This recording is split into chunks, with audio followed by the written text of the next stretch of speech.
Hi, Aries, and thanks so much for tuning in. I'm Astrogirl, and we're looking at January 18 through January 24. And it's the last week of Mercury, the planet of communication and clear thinking, being out of phase or retrograde in Capricorn, your 10th house of career, reputation, and social ambition.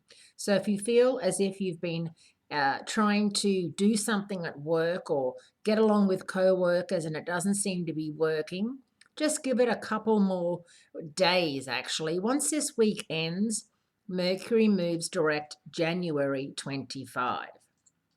And from then on, it's going to be a lot smoother sailing. February is actually going to be a good month for you with planets moving into Aquarius. In fact, this week, the sun moves into Aquarius, your 11th house of hopes, dreams, wishes, and friendship, which is a nice place for it to be.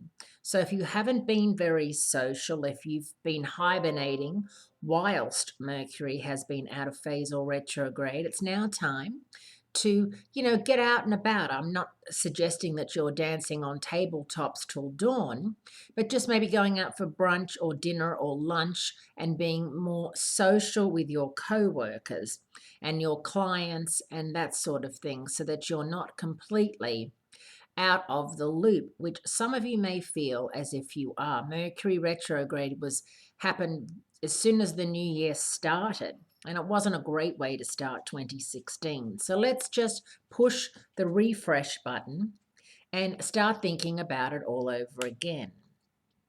And speaking of the refresh button, there's a full moon in night, and this is going to be transiting your fellow fire sign of Leo and your fifth house Of romance, creativity, and self fulfillment. And as you know, full moons are all about closure, winding up projects.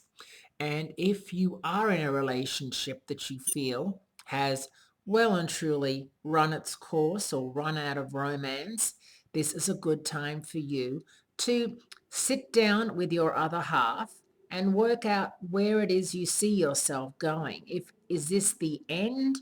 Is this a trial separation? Or is this something that you want to make sure it lasts and works and that there's relative happiness there? But you just need to iron out some kinks.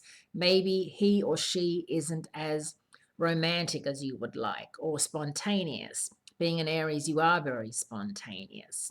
So that's what this full moon is here for. And it comes hot on the heels of the sun moving into Aquarius and Mercury moving direct. So there's a lot happening this week, all of it suggesting that we leave the past behind and, really firmly put both feet into 2016.